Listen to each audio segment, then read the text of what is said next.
Paramashivoham Om Nithyananda Paramashivoham Om Nithyananda Paramashivoham Om Nithyananda Paramashivoham Om Nithyananda Paramashivoham.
Understand, I am introducing a science,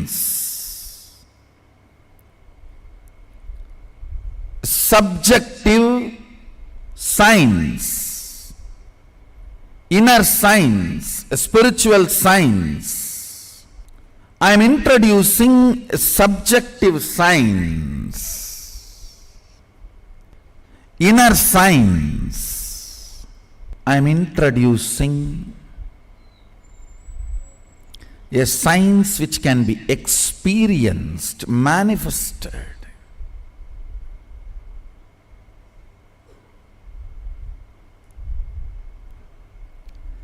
Understand, this power which can be experienced and manifested can be converted into any form of currency you want: health, wealth, knowledge, longevity, relationships. In any form of currency you want to manifest, you can manifest. It is fundamental currency of the cosmos called Shakti. Once you start manifesting that Adi Shakti,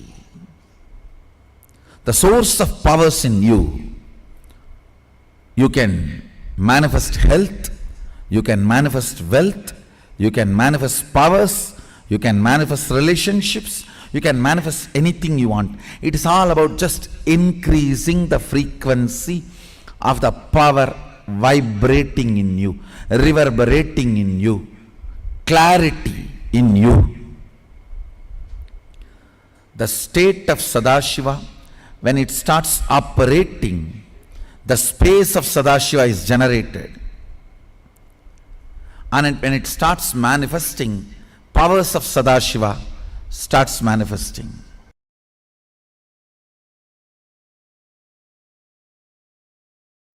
Understand this fundamental truth. Your thought currents, the thought currents which you encouraged by cherishing them, And the thought currents, you made it into reality by supporting it with your action or inaction. For example, you want to do puja. If you do puja, if you do the action called puja, that thought current will become powerful. You want to be in depression. If you don't do anything, that thought current will become powerful. So, there are some thought currents which you made it powerful by acting on it. There are some thought currents which you made it powerful by not doing any action, acting against it. All these put together is what I call consciousness.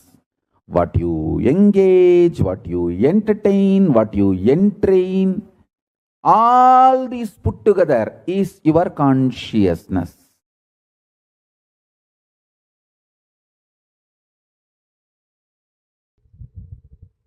Manifesting the powers means what you think as extraordinary because of your wrong bringing up.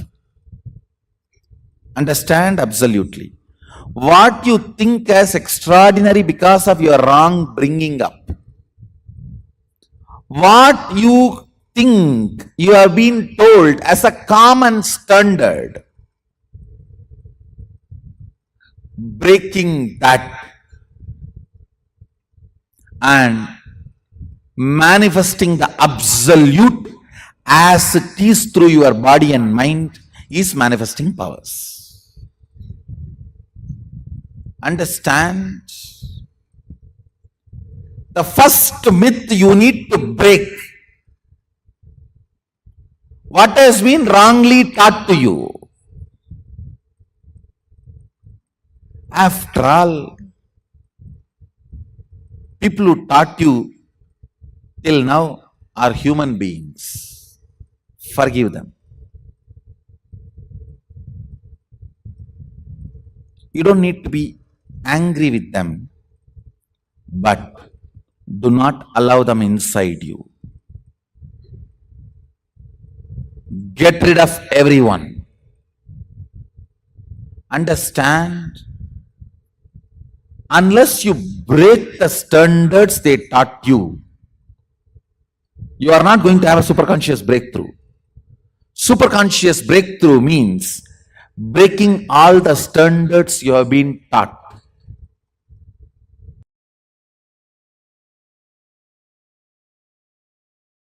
When I say conscious breakthrough, your very experience of I, aham, I, expands and perceives this cosmos, cognizes the universe as I in you continuously. The good news I have is you are capable. The great news I have, you don't need to do anything, I'll do it for you. What is superconscious breakthrough? What is Kundalini awakening? What is third eye manifestation? All these are actually different words for one experience. It is nothing but perceiving whatever exists, that's all. 120 vision, 120 degree vision is 2I, the individual I, consciousness, 360 degree vision, perceiving everything, whatever exists, cognizing it. That is what is third eye awakening. Understand, person with two eyes is permanently blindfolded. If it is just two eyes, you are partially blind. Conscious breakthrough means, I am using this word conscious breakthrough, superconscious breakthrough to mean giving you the cognition of existence, larger vision. When I say vision, I don't mean just only the ability to see, ability to reverberate, ability to vibrate, ability to perceive, ability to experience. Understand? At the age of 12, when I had that enlightenment experience, it is not that I only started seeing 360 degree. I was able to perceive me in them and all that exists in me. How alive you feel inside your skin. The same intensity of life, aliveness, I experienced in whatever exists. Whatever exists in me, me in whatever exists. Understand? This is what I call superconscious breakthrough, conscious breakthrough.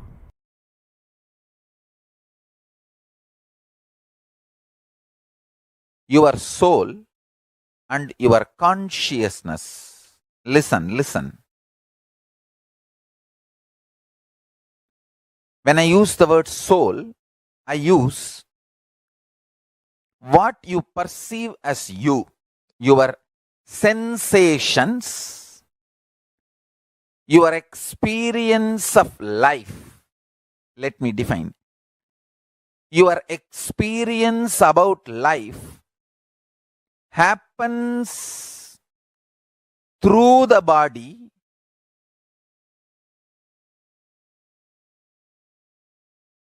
but not just the body.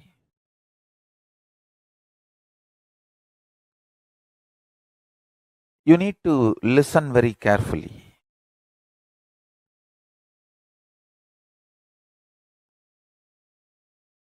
Your soul, individual soul. In Sanskrit, I'll use the word Pratyeka Atma Chaitanyam. The individual soul is the connection between the pure superconsciousness and your body. Understand? Your individual soul is a connection between the pure consciousness, Paramashiva, and your body. Actually, the pure consciousness and you, it means your body, pure consciousness and your body is tied through a powerful conscious vibration. I should call it as a powerful words, conscious vibrations. Understand? Guru can change that programming and give you the best possible conscious frequency connection between you and your body. Your consciousness and body, that connection, Guru gives the best connection, ultimate connection.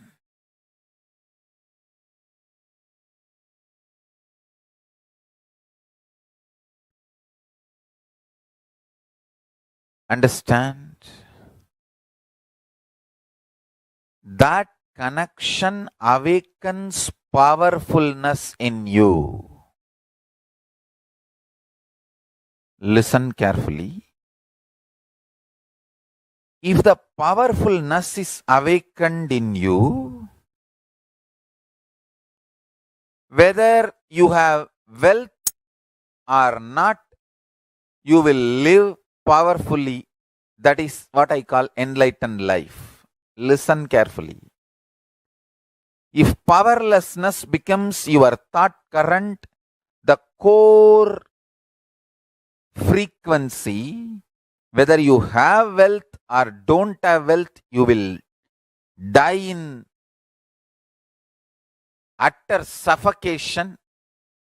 You will live and die in utter suffocation. Understand? Wealth, luxuries, sex, life itself, whether you have or not, your powerfulness decides your experience of life. If you are powerful inside, even your poverty will be such freedom. And when you have wealth, you will be empowered. But if there is a deep powerlessness as a pattern in your life, when you don't have wealth, you will be so suffocated, jealousy, burning, boiling.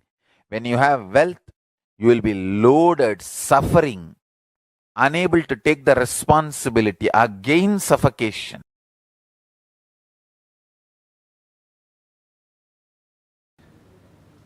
So the first thing power manifestation needs is Shaktipada. Shaktipada is connecting with enlightened space, Chidambara, a conscious space. In the conscious space, nothing happens as a compulsive thought pattern or unconscious flow current. Listen carefully. Thought or mood or ideas or incompletions, nothing moves unconsciously. In the conscious inner space, Chidambara, if something is going on unconsciously in you without your knowledge, then it is not Chidambara. If it is pure Chidambara, it moves consciously. Nothing moves unconsciously. So understand, connecting with the Chidambara, who already achieved that space of Sadashivatva, who is already manifesting Sadashiva, connecting with that being space is what I call Shaktipada. The first step for manifesting Shaktis is Shaktipada.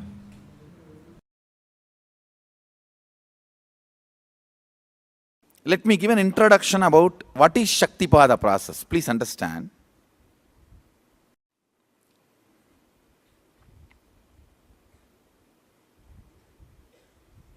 You would have seen or heard about how the chicken sits on the egg and hatches. Of course, in the modern countries, this does not happen. Machine sits on the egg and or egg sits on the machine. In those days, originally when hens and chicken were getting produced on the planet Earth, the hen used to sit on the chicken and hen used to sit on the egg and the chicken will come out of the egg. See, same way, Sadashiva sitting means the ultimate cosmic energy sitting on the individual soul and making the individual soul into cosmic energy is Shaktipada. Hen sitting on the egg and making the chicken happen, same way. You may think, how come, what is going on here? That Hen is only sitting just by the body heat of the hen. The egg is becoming chicken. Because no surgery is done and nothing goes inside. It's only sitting. Same way, it is just sitting. It's only the presence.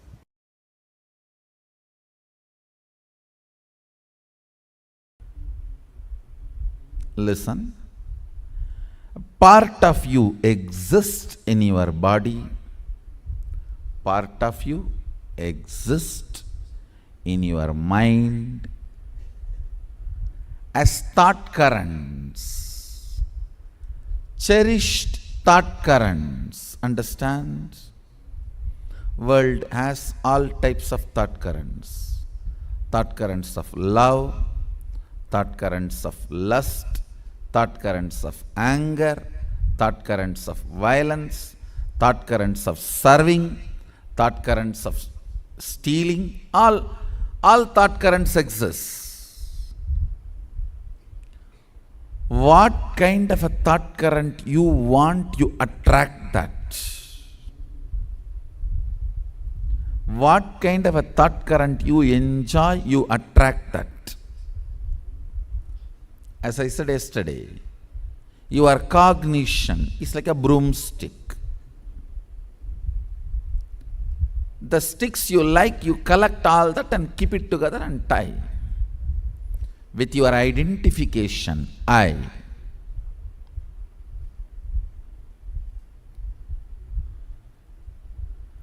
Part of you exists as your body, part of you exists as your thought current, part of you exists as Shakti, consciousness.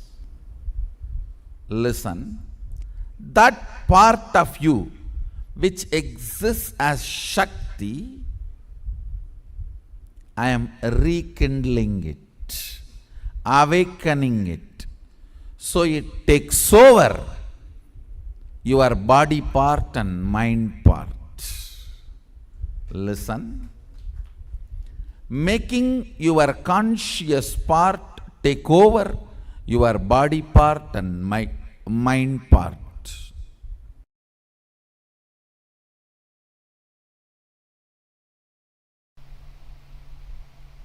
English is a poor language to explain the nuances of cosmos.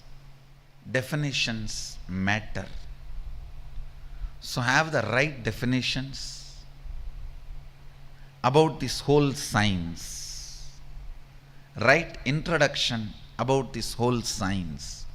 First thing, do not get overwhelmed. Second thing, it is not supernatural, it is naturally superb.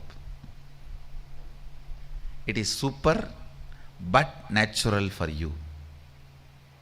Nothing difficult, nothing impossible, nothing. There is nothing where you need to feel, not for me, not for me. No. It's for you. I am talking to you and it is for you. If you are hearing, if these words reach your ears, I am talking to you and it is for you.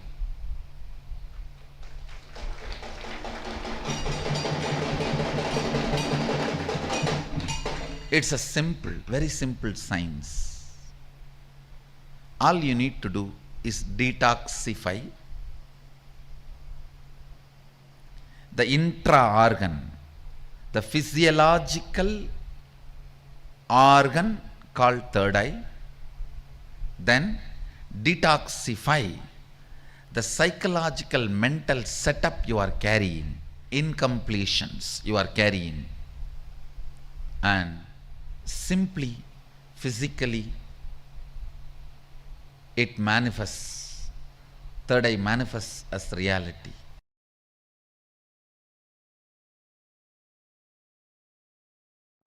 I feel job satisfaction. Listen, many times people ask me, Swamiji, if you do samyama, if we do samyama, what we manifest will be siddhis. Patanjali also says Vibhudipada. He gives multiple powerful cognitions and asks us to do samyama, and then this siddhis powers will manifest. And what's the difference between those siddhis and what Swamiji teaches us Shakti? What's the difference? Please understand, the system Paramashiva is sharing with you all through this body, through me.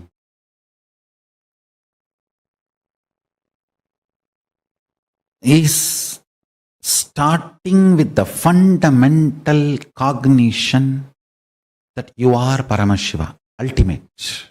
Normally, when you practice the Patanjali system, your unmanifest decides you are a man and you have to move towards God. So that is the fundamental cognition with which you develop powerful cognitions, you do pratyahara, dharana, dhyana, samadhi, samyama and manifest powers. Here, the system Paramashiva is revealing through me. The whole foundation is different. Here the foundation is you are Paramashiva. Understand? Your unmanifest recognizes that you are Paramashiva even if you have not yet manifested it. There is a complete shift in the whole foundation from where you are beginning. The beginning, starting point is not you are a man, you need to reach divine. No. You are a divine, you need to manifest divine. Understand? That is why what Paramashiva is revealing through this body and through this system, through this methodology, any samyama you do on powerful cognitions, you manifest only Shaktis, powers, not siddhis.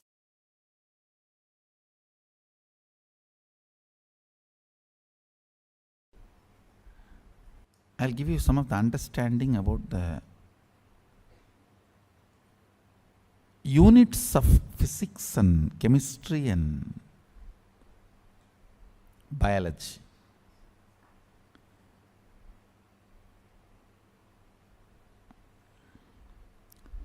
Unit of the chemistry in you, I'm talking about as far as power manifestation is concerned. Biology is your biomemory. When you add powerful cognitions, the actions and reactions happen is chemistry. And what you manifest is physics. Powers. Or powerlessness, whatever.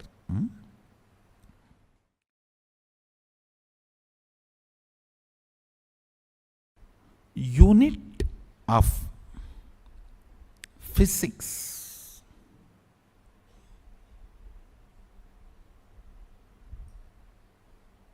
is power or powerlessness. That's all. Only these two unit.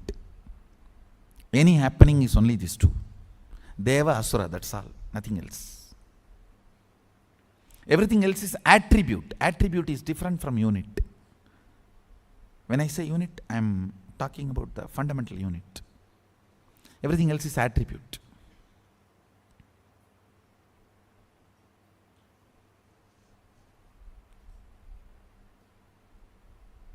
Same way in chemistry, pain and pleasure, only these two are unit.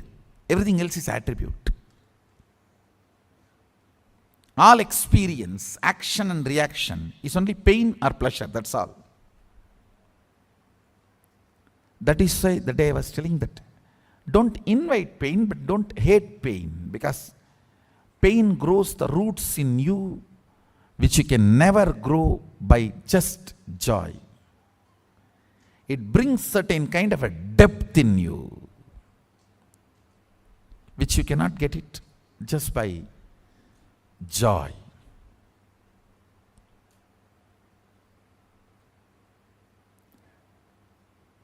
Kind of a stability, maturity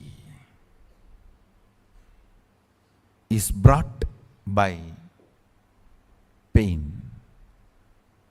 But of course, inviting it is stupidity. Don't invite, don't become sadist, no. Neither invite nor hate. When it comes, allow it to do its job. The unit of biology is your wants and fears. Your fear and your greed is the unit of your biology, means biomemory. Pain or pleasure is the unit of your chemistry. Power or powerfulness, powerlessness or powerfulness is the unit of your physics. I am talking from the angle of power manifestation science. You can roughly equate it to the powerfulness can be called as plus and powerlessness can be called as minus in normal physics. First truth. Tell Paramashiva, I know you are real. Second truth. Not only Paramashiva is my first priority, he is the only priority. Third truth. Let my independent intelligence, consciousness, my will to feel good, bad, right, wrong, my individual soul exists only as extension of Paramashiva. Let me think what Paramashiva wants.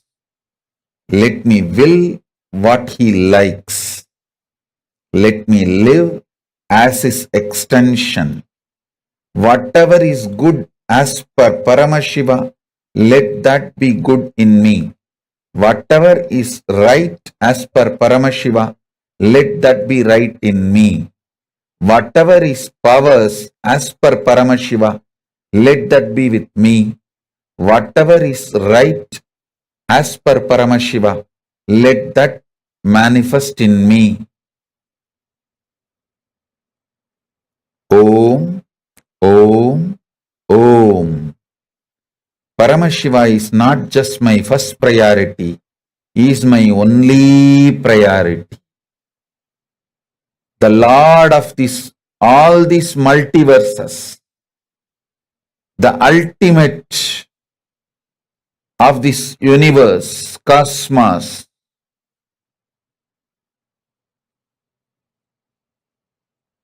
Om.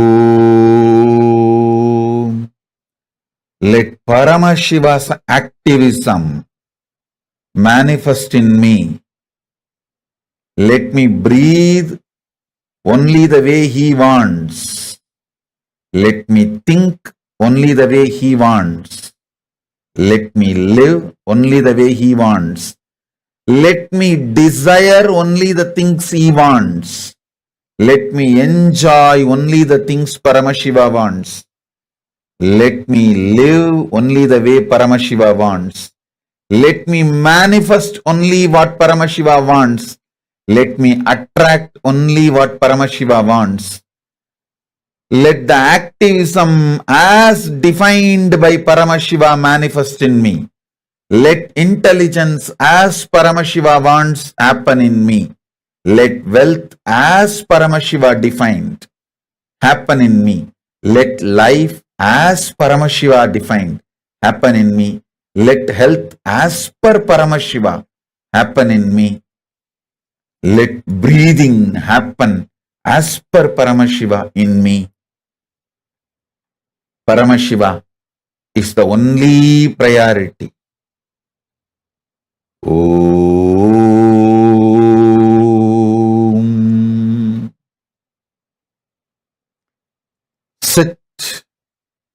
or stand with 25 heads, 50 hands and 75 eyes as the source of the cosmos, Adi of the cosmos,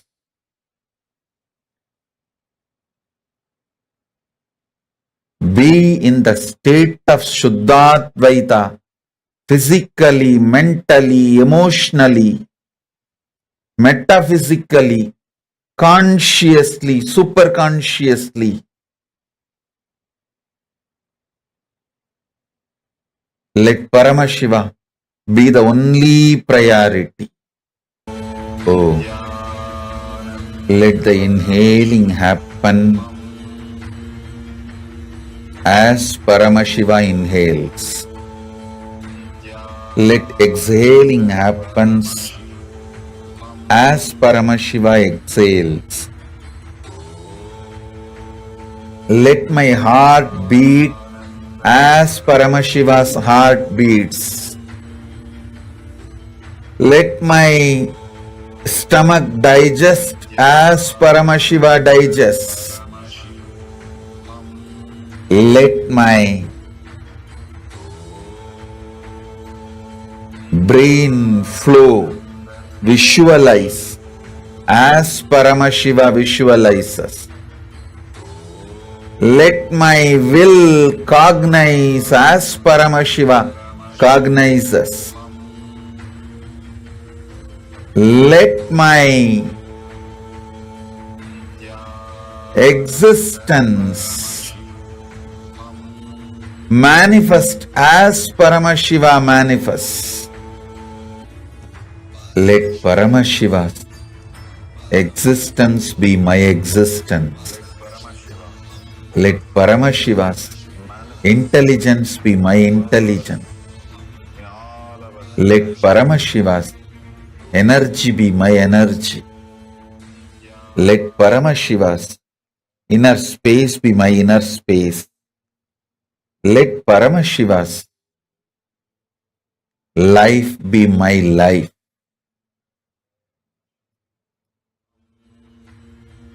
Om, Om, Mama Sangalpam, Paramashiva Sangalpamastu. Om.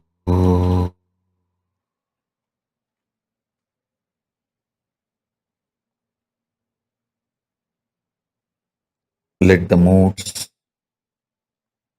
swings, mind, life, knowledge, everything happen as per Paramashiva into the being.